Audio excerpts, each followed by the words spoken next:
and the conscience. Whatever you think, you expect people to respect you, and you should do the same to the other peoples. And I sincerely hope Indian, Taiwan, China, we can form the great Indian China idea. That's my Indian colleague, they always hope. So they invite me to India for teaching every winter. And we hope we can promote IP, we can support the legislation, we can inspire people to make the best use of intellectual property.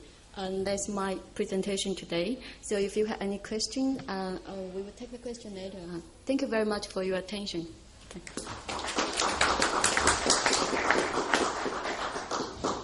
Thank you. And now may I please call up Ms. Debbie Sengupta to address the gathering.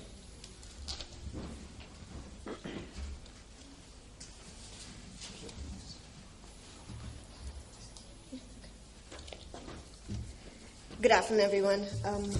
The title of my topic is a little bit deceptive because this was what I was initially going to talk on. But then the way the panel was set up was more tailored towards litigation. So I modified the talk a little bit.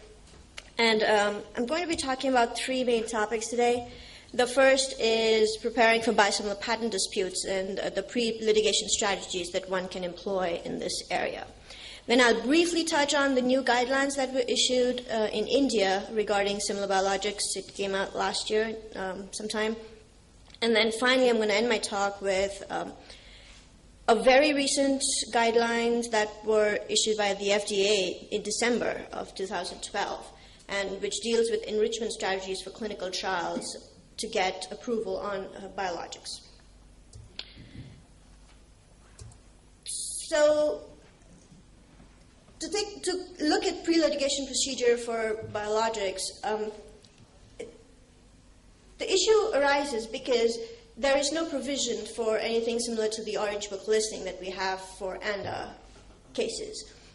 So there is no direct disclosure of what patents might read on certain biologics and so on. So the pre-litigation procedure has several steps, and this slide lists all the steps, which I will go through in more detail. But basically, there's an exchange of patent lists between the reference product sponsor and the biosimilar applicant, and they come to an agreement after negotiations as to what patents are at issue. So the first step is once the FDA approves an biosimilar application, the applicant has 20 days to inform the reference product sponsor of that approval. And the biosimilar applicant has to provide access to the reference product sponsor to the manufacturing procedures and any confidential information that they submit to the FDA. And this information can be given to in-house and designated outside counsel and any other representative of the reference product sponsor. And if the reference product sponsor is licensing the patent from another entity, then that entity's counsel also has to be informed. And the purpose, as I said before, is to provide the reference product sponsor with information that there is an application in the works which might possibly read or infringe on some of the patents that belongs to the reference product sponsor. After this information is provided by the biosimilar applicant to the reference product sponsor, they have 60 days within which the reference product sponsor must come back to the biosimilar applicant and say, look, we see your application product, and here are our patents that we own or we license that are potentially infringed by this new product that you're going to, you might be approved for by the FDA. And then the reference product sponsor must also identify any patents it is willing to license. And this is mandatory, that if they think that there are some patents that may be infringed, they have to give the option to the applicant for licensing. Then this goes back and forth. So now it's the turn of the biosimilar applicant to come back to the reference product sponsor and say either that they have their own list of patents that they think might be infringed by their product, or they have to come back and give an analysis as to why the patents that were listed by the reference product sponsor are not infringed or invalid. And this second prong is a mandatory requirement that the applicant must, at a minimum, provide this information regarding either invalidity or non-infringement to the reference product sponsor. Then the reference product sponsor again has to come back with a detailed statement as to why it believes that the patents that they initially disclosed to the applicant are in fact valid and infringed by the applicant's product. As you can see, there's a whole back and forth involved in this process, and at the end, the parties are required to negotiate on the list of patents. And during the negotiation, an agreement has to be arrived at as to which of the patents are going to be at issue. And what is important here is that the biosimilar applicant has somewhat of an upper hand, because once the negotiation takes place and the biosimilar applicant decides on a fixed number of patents, the reference product sponsor can come back with a different list, but the number of patents at issue number of patents that the reference product sponsor list cannot exceed that of the biosimilar applicant. So the biosimilar applicant essentially has the final word on the number of patents that can be litigated either initially or during later litigations. And this is important because the biosimilar applicant basically has control of the entire process at the end of it. There are also stiff penalties associated with not disclosing any patents. For example, if the reference product sponsor comes back with a list of patents that they disclose to the biosimilar applicant saying, these are the patents that we think might be infringed, but they forget to list a patent or they don't do it for some other reason, they do not have the option to come back again and say, oh, these are other patents that we knew of, but we didn't disclose to the biosimilar applicant. On the other hand, if the biosimilar applicant does not engage in this process mandated by law, then the reference product sponsor has the option to bring a declaratory judgment suit against the applicant. So what do you do? What does the biosimilar applicant do? Well, one thing is that they have control over the early stages by controlling the number of patents litigated. However, even if finally the list comes down to, say, the biosimilar applicant having one patent listed, but in the original back and forth in the beginning, the reference product sponsor does get to disclose a large number of patents. So in that case, due to the limited number of days that are available to respond to the initial number of patents, a strategy to follow would be to have claim charts ready for whatever patent applications that the biosimilar applicants believe may be infringed or that the reference product sponsor might be asserting against the biosimilar applicant. And this makes the process easier and for the biosimilar applicant as well. So these are some of the pre-litigation strategies that are available in this area. Recently, I already mentioned that about having a limited time for response, so preparing claim charts in advance of litigation. Recently, India itself has issued biosimilar guidelines. They call them the Guidelines on Similar Biologics. And this pathway outlines data requirements for production processes, characterization, preclinical studies, as well as clinical studies. They don't go into a lot of detail, but they outline some of the steps that are required and some of the experimental data that you need. And the main thing is that similar biologics can only be developed against an authorized reference biologic that has been approved in India. And if it's not authorized in India, then it has to be licensed and marketed for at least 4 years with significant safety and efficacy data. And as I said, I won't go into this in a lot of detail in the interest of time, because I really want to show you the FDA guidelines that were recently issued. But a couple of things is that in the Indian biosimilar pathway, there has to be comparative preclinical studies designed to detect differences between the reference biologic and the proposed biologic product. And then the preclinical studies then have to be followed with clinical studies to establish comparability of the similar biologic and the reference biologic to show that there are no major differences between the two products. When I looked at the Indian biosimilar pathway, there were a list of things that you could do. These are the experiments that you have to conduct. But I was looking to see if there were any additional guidelines. That brought me to the FDA guidelines that have been issued in December 2012, and it's applicable to the US, and it tells you how to tailor clinical trials to support approval of biological products. And maybe it may be beneficial to even the Indian biologic companies to sort of follow what the FDA guidelines are, because I think it gives a streamlined process for clinical trials. So these guidelines were issued by the FDA in December 2012, and they are applicable to both new drug applications as well as biologic product applications. And what they discuss is enrichment of the population that are included in these clinical trials. So what is enrichment? Enrichment is the prospective use of any patient characteristic to select a study population in which detection of a drug effect, if one is in fact present, is more likely than it would be in an unselected population. Basically, what does it mean?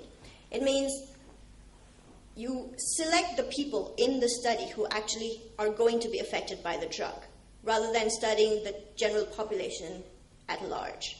This allows for streamlining the clinical studies into small populations, so you don't have to study as many people as you would have to if you open it up to population at large. And this also increases efficacy and the accuracy of the studies. There are three broad categories for these enrichment studies: strategies to decrease heterogeneity, prognostic enrichment strategies, and predictive enrichment strategies. To quickly go through these, for the strategies to decrease heterogeneity, the aim is to make sure that the patients that are enrolled in these studies are actually going to participate in these studies so that the results are not skewed. The way to do this would be to enroll patients that actually have the disease that will be affected by the drug, that are likely to comply with requirements and will not leave the study for non-medical reasons. Exclude patients who are taking other pharmaceutical drugs that would have a similar effect on the body. And the two main things that the FDA focuses on is the enrolling patients likely to comply with the trial requirements and using a placebo lead-in period prior to randomization to make sure that the placebo is not having an effect on the study population. Another strategy to enrich the clinical studies would be prognostic enrichment strategies. In this scenario, the study identifies patients with a greater likelihood of having the event of interest. For example, if a person is prone to having heart ailments, or if a person has a proclivity towards a certain disease or has a genetic marker that makes him more liable to have a certain disease, then you select those people in the studies. And the way to detect whether a patient is suitable or not would be clinical and lab measures, would be medical history, would be any genomic or proteomic measures. And it does not increase the relative risk reduction, but reduces sample size. As I said, the more concentrated the population is of the people that you are actually going to affect, then it's more efficient and it's more accurate. The third is predictive enrichment strategies. In this under this scenario, you identify patients more likely to respond to a particular intervention. So you have initial screening processes for biomarkers, or patients that are liable to have an early clinical response. And then you also include a population of non-responders or people intolerant to the drug, just as to see how that affects the population as a whole. Again, it avoids exposure and limiting these studies to the specific population that is affected also avoids exposure and potential toxicity in people who cannot benefit from the drug, and prevents unnecessary experimentation. So when you are setting up these clinical trials, you have to decide what you need to do. And once the applicant has agreed to enrich the clinical trials, these enrichment designs for the trials should be included in the protocol and study report in the application. This, especially the prognostic and predictive enrichment, when you're not really studying the other half of the population which is not affected by the drug, it is important for the people reviewing these applications to know what populations were exactly studied. And in case you're not sure in the beginning of a clinical trial, enrichment studies can be added at a later date. The FDA guidelines have some examples of what to do and how to tailor the clinical studies and how to determine what populations are to be studied. The first option is to study marker-positive patients only, so people who are going to be affected by the drug and not those who are not going to be affected by the drug. And the little schematic tells you what the study is. You take a population at large, and then you test for a specific marker. And then if the part of the population that does not have the marker is excluded from the trial, while the population that has the marker is included in the trial. And then it's the usual process of dividing the population into placebo trials and drug trials.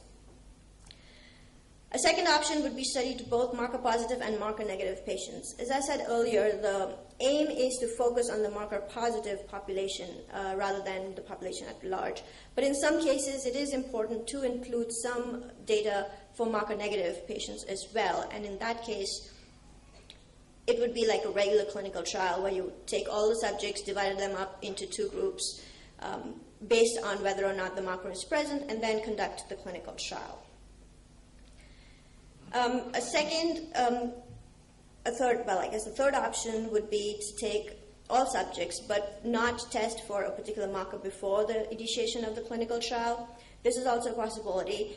You conduct the clinical trial as is. You take the population, randomize them, and put some of them in the drug trial and some of them in the placebo trial. And once you get the result, you analyze the result based on what marker is present. So the people who have the marker would come under the primary analysis of the study data. Then there are two other options that the FDA guidelines provide. One is to use a population that is non-responsive to a standard drug and then compare it to the trial drug. And then another is if a population has an adverse reaction to the drug, you use that drug as a control versus the drug that is being studied. So what are the regulatory issues involved in these FDA guidelines? When does one use enrichment strategies? The easiest answer to that is if there is going to be any harmful effect of the drug, then there is no need to study the effect on the non-marker population or the population that is not going to be affected by the drug. It reduces the risk of toxicity, etc. Another straightforward answer to that question would be to in those where there's no way to know how it would affect, how the drug would affect the population, exclusion of the non-marker is not going to be a problem as long as it's made clear that that non-marker population was not studied, so that when a person is prescribing the drug, they know who to apply it to. And if you are tailoring the clinical trials to fit a particular population, what happens if it's useful in a broader population? The FDA says that clinical trials only towards this particular population is satisfactory, but it limits how the drug can be prescribed for the population that was not studied. So I've been talking a lot about the marker-positive patients, that is the population that will be affected by the drug that is in the clinical trials. But what happens to the marker-negative patients? As I mentioned earlier, if it's going to be toxic or if it's going to expose the non-marker population to risk, then it is not necessary to obtain the data. And also, if the treatment process that is being studied is critical to the marker-positive population, then because of expediency and because it is unreasonable to delay such approval of such drugs, it is not necessary to study marker-negative patients. And finally, the regulations also deal with the labeling considerations. If there is an enriched clinical study which only deals with a specific population, you have to include that in the indications and usage, dosage, administration, and clinical study sections of the label.